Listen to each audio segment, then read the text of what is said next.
Hi, today we're going to talk about Ambien. My name is Tarek Grace and I'm the Executive Director of South Coast Counseling and the CEO of Beginnings Treatment Centers. So a lot of people don't know what Ambien is other than it's a medication to help you go to sleep.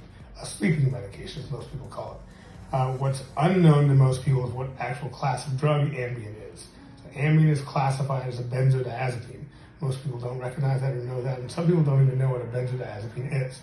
Other more familiar drugs in that class are Valium, Xanax, Cirex, and other medications of that class. Now, benzodiazepines have a very profound anxiolytic effect, so they actually reduce anxiety.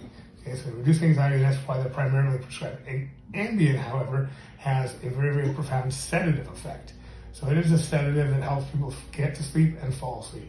It is historically prescribed for short-term use in people who are having difficulty sleeping after significant emotional events, divorces, etc., things like that. So let's talk about what some of the signs and symptoms of abuse would look like.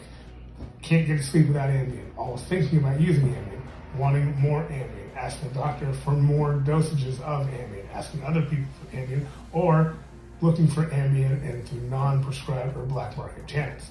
Now, is there treatment for Ambien abuse? Well, absolutely. What most people don't realize is they can't stop a benzodiazepine cold turkey.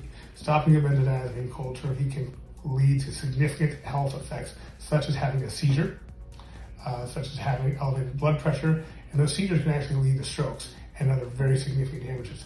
Benzodiazepine withdrawal is one of the few drug withdrawals that actually requires medical intervention.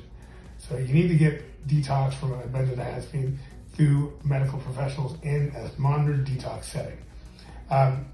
Most people don't realize that Ambien is a benzodiazepine, and so it's important to remember that it is, and requires the same level of treatment as in any type of benzodiazepine detoxification requires. Now, we also normally see that many people who have dependence on Ambien don't fall into the normal patterns of drug addictive behavior. For example, they don't have such maladaptive coping patterns as we see in many other drug addicts.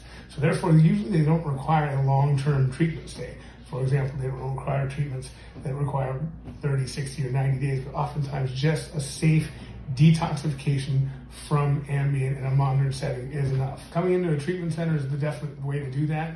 I'd like you to consider coming into ours. We're well versed in actually treating Ambien detoxification. If you have any other further questions, please don't feel free to click right here. Thank you so much.